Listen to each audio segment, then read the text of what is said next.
Audio transitions.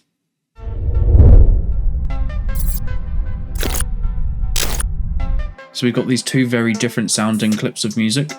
Let's move me up. I'm going to try and blend these together a little bit. Go to your effects tab, go to audio transitions, go to crossfade.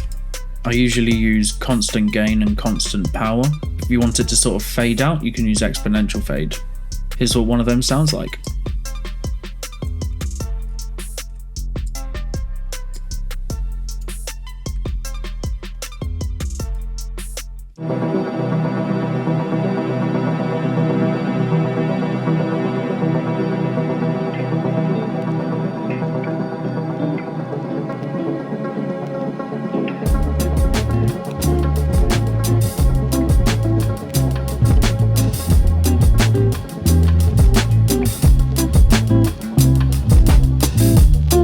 If you make a hard cut in a piece of audio and it has a click or a pop in it, you can get rid of that just by putting this on the end.